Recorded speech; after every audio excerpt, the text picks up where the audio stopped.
இப்போ ஏன் துணை முதல்வர், தலித் முதல்வர், ஆட்சி அதிகாரம் பங்கு அப்படின்னு ஏன் இப்போது இன்னும் எலெக்ஷனுக்கு ஒரு 1.5 வருடங்கள் இருக்கிற போது இப்போவே அந்த பேச்சு வந்து ஏன் பேசி பேசி வீரியம் ஏற்றப்படுது? ஓகே, நான் இதை எப்படி பார்க்குறேன்னா, நமக்கு தமிழ்நாட்டை பொறுத்த வரைக்கும் இந்தியாவிலேயே ஜனநாயகத்தில் ஒரு முதிர்ச்சியான ஒரு மாநிலம், ஒரு மெச்சூர் டெமோக்ரஸி. குளோபலாகவே இன்னைக்கு பிஜேபிக்கு மிகப்பெரிய பேரியராக இருக்கக்கூடியது, ஒரு 100% வெற்றியை பெற்று இருக்கக்கூடியது தமிழ்நாடு. அதாவது ஒரு சென்ட்ரலைசேஷன் ஃபோர்ஸாக பிஜேபி இருக்கும்போது அதற்கு எதிரான மிக வலுவான அரணாக தமிழ்நாட்டுடைய அரசியல் இருக்கிறது. இந்த அரசியல் எப்படி உருவானது என்று பார்த்தால் இதை போன்ற உரையாடல்கள் மூலமாகத்தான். நீங்கள் கூட்டணி கட்சியில் இருக்கல, நான் ஒரே ஒரு எடுத்துக்காட்டை சொல்கிறேன். பாட்டாளி மக்கள் கட்சி திராவிட முன்னேற்ற கழகத்துடைய கூட்டணியில் 2006 முதல் 2011 வரைக்கும் கூட்டணியில் இருந்தது. அவங்க கூட்டணியில் இருந்தபோது 34 எம்எல்ஏக்கள் காங்கிரஸுக்கு இருந்தாங்க, 18 எம்எல்ஏக்கள் பாட்டாளி மக்கள் கட்சிக்கு இருந்தாங்க.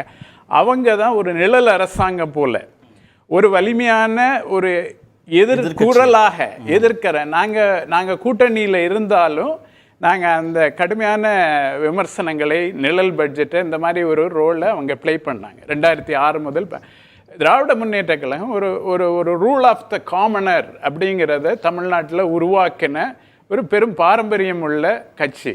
அதனுடைய கூட்டணி கட்சியாக, பிரதான கூட்டணி கட்சிகளில் ஒன்றாக இருக்கக்கூடிய விடுதலை சிறுத்தைகள் கட்சிக்கு இருந்து இப்படியான குரல்கள் ஒரு பொது தளத்தில் வருவது என்பது நமது பாரம்பரியத்தின் தொடர்ச்சியாக நான் பார்க்க வேண்டியிருக்கு. அதாவது தமிழ்நாட்டில் இருக்கக்கூடிய மக்களின் ஜனநாயகத்தின் முதிர்ச்சியாக, மக்களின் இறையாண்மை குரலுக்கு எப்போதுமே இடம் இருக்கிறது என்பதற்கான அடையாளமாக நாம் அதை பார்க்க வேண்டியிருக்கிறது. ஆனால் எலெக்ஷனுக்கு 1.5 வருஷத்துக்கு முன்பாக இந்த பேச்சு வருகிற போது நீங்கள் கூட்டணி வலுவாக இருக்குன்னு ஒரு பெர்செப்ஷன் டைலூட் ஆகி ஓட் டிரான்ஸ்ஃபர் எப்படி நடக்கும், கீழே இருக்கிற நிர்வாகிகள் எப்படி ஜெல் ஆவாங்கன்னு திரு மணி கேட்டார்ல, எப்படி நடக்கும்? இல்லை, நம்ம சில நேரங்களில் நம்ம தினந்தோறும், அதாவது அரசியல் என்பது தினந்தோறும் செய்யப்படுவது.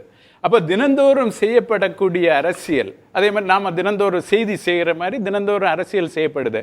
அப்போ ஒரு கொள்கை அல்லது ஒரு கோட்பாடை முன்னிறுத்துவது என்பது ஒரு நீண்டகால ஒரு ஒரு ஒரு டிராவல், அது நீண்டகால பயணம். இந்த உரையாடல்கள், இந்த கான்வர்சேஷன்ஸை முன்னால் கொண்டு வர்றது தான் அரசியல் டெய்லி பாலிடிக்ஸாக இருக்குது, எவ்ரிடே பாலிடிக்ஸாக இருக்குது.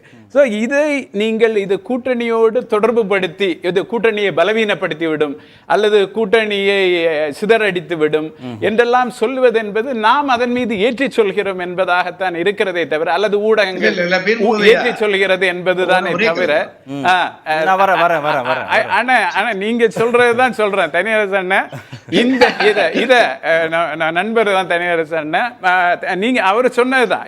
இதை நாம் ஏன் பெரிதாக்க வேண்டும் என்பது கூட்டணிக்குள் இதை வேங்கை வயல்ல ஒரு அதிருப்தி, ஆம்ஸ்ட்ராங் கொலை வழக்குல ஒரு அதிருப்தி, பட்டியலின தலைவர்கள் பாதுகாப்பு இல்லைன்றதுல ஒரு அதிருப்தி, சட்டம் ஒழுங்கு சார்ந்ததுல ஒரு அதிருப்தி, விசச்சாராய மரணங்கள்ல அதிருப்தி, கூட்டணி ஆட்சி அதிருப்தி, இப்படின்னு இது வந்து இப்படி இருந்துச்சு.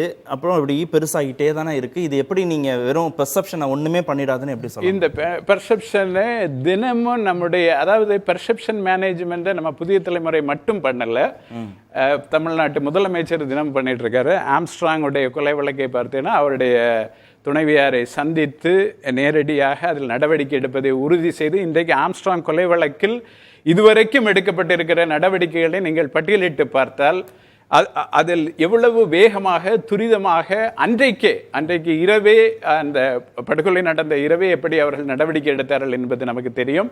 அதே போல் நீங்கள் சொல்லக்கூடப்படக்கூடிய இந்த ஒவ்வொரு செயல்பாட்டிலும் தொடர்ச்சியான செயல்பாடுகள் என்பது. இதில் ஆதவ அர்ஜுனுடைய கருத்தை பற்றி சொல்லும்போது, அண்ணன் துரை ரவிக்குமார் அவர்கள் சொன்ன கருத்தை, நாடாளுமன்ற உறுப்பினர் விடுதலை சிறுத்தைகள் கட்சியுடைய பொதுச் செயலாளர் சொன்ன கருத்தை இங்கே வலியுறுத்த விரும்புகிறார். Factually untrue and politically immature என்று ஹிந்து ஆங்கில நாளிதழுக்கு அவர் சொல்லியிருக்கிறார். அதாவது இது நாம் கவனிக்க வேண்டியது. ஏன் திருமாவளவன் அதற்கு கருத்து சொல்ல வேண்டும் என்று நாம் எதிர்பார்க்கிறோம்? அது அனாவசியமானது என்று நான் நினைக்கிறேன். திருமாவளவன் ஒரு துணை பொதுச் செயலாளர் என்கிற பொறுப்பு நிறைய பேருக்கு இருக்கிறது. ஒரு துணை பொதுச் செயலாளர் சொன்னதுக்கு ஒரு பொதுச் செயலாளர் கருத்து சொல்லிவிட்டார், மற்ற சட்டமன்ற உறுப்பினர்கள் கருத்து சொல்லிவிட்டார். ஏன் எல்லாவற்றுக்கும் அண்ணன் திருமாவளவன் கருத்து சொல்ல வேண்டும் என்று சொல்வதே முதலில் ஒரு பிள்ளையான கிட்டத்தட்ட ஈக்குவல் ரேங்க்ல இருக்கிறவங்க ஒருத்தர் மறுப்பு தெரிவிச்சுக்கிற போது திரும்ப பேசினா இதுக்கு ஒரு முற்றுப்புள்ளி வரும். இல்ல துணை பொதுச் செயலாளர் என்பது பொறுப்பு பலருக்கும் இருக்கிறது. பொதுச் செயலாளரான ரவிக்குமார் இன்றைக்கு பதில் சொல்லிவிட்டார். அதற்கு பிறகு ஏன் நீங்கள் அண்ணன் தான் பேச வேண்டும், அண்ணன் பேசினால்தான் அது இறுதியானது உறுதியானது என்று சொல்வதே பிழையானது என்று நான் கருதுகிறேன்.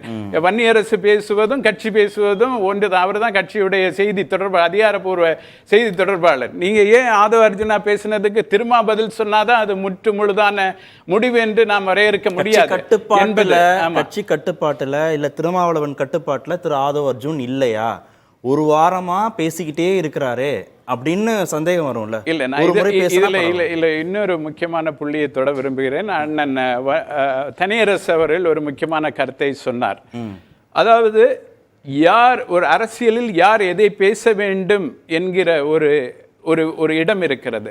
அதை பேசும்போது உங்களுக்கு என்ன, இப்ப துரை ரவிக்குமார் சொல்றாருல, அவர் ஒரு 25 ஆண்டு காலம் தேர்தல் அரசியலை பார்த்து ஒருவர் சொல்லக்கூடிய கருத்துக்கான வெயிட்டேஜ்ங்கிறது மக்கள் மத்தியில் வேறு. ஆதவ அர்ஜுன் சொல்ற கருத்துக்கு, எனவே அதற்கு நீங்கள் தொல் திருமாவளவன் தான் பதில் சொல்ல வேண்டும் என்று சொல்லி எதிர்பார்ப்பதே முதல் பிழையானது என்பதுதான் என்னுடைய வாதம். அவர் சொன்னார் அல்லவா, நீங்கள் ஒரு சூட்கேஸ் எல்லாம் கொண்டு வந்துட்டா நான் பிரதமர் ஆயிரலான்னு. அப்படி இந்திய டெமோக்ரஸி அப்படி இல்லை. மக்களின் இறையாண்மையை பிரதிபலிப்பதாக தான் இந்திய ஜனநாயகம் இருக்கிறது. அதற்கான மிகப்பெரிய அடையாளமாக தமிழ்நாட்டு ஜனநாயகம் இருக்கிறது. அதை பார்க்கும்போது நீங்க வெறுமனே பணம் வைத்திருந்தால் நாங்கள் ஒரு தனி தொகுதியிலோ தாண்டி ஒரு பொது தொகுதியில் போட்டியிட்டு நான் வந்துவிட முடியும் என்றெல்லாம் நம்ம வாய்ச்சவிடாலுக்கு அது நல்லா இருக்கலாம், ஊடகத்துக்கு கான்டென்ட்டுக்கு நல்லா இருக்கலாம், தலைப்பு செய்திகளுக்கு நல்லா இருக்கலாமே தவிர கள அரசியல் என்பது வேறு, இங்கு நீங்கள் பேசுவது வேறு. இதனால் திராவிட முன்னேற்ற கழகத்துடைய கூட்டணியில் விரிசல் என்று பேசுவது சில நப்பாசையுடைய வெளிப்பாடு தானே தவிர, நீங்கள் 2019 இன்றைக்கு வரைக்கும் அது தொடர் வெற்றியை ஈட்டி கொண்டு வரக்கூடிய ஒரு மாபெரும் வெற்றி அணியாக இருந்து கொண்டிருக்கிறது. அந்த வெற்றி 2026 தொடரப்போகிறது. அதை அசைப்பதற்கான எந்த விதமான முகாந்திரமும் தமிழ்நாட்டில் இல்லை என்பதை இங்கு பதிவு செய்ய விரும்புகிறேன். நிகழ்ச்சியின் இப்பகுதியை இணைந்து வழங்குவோர் V-Guard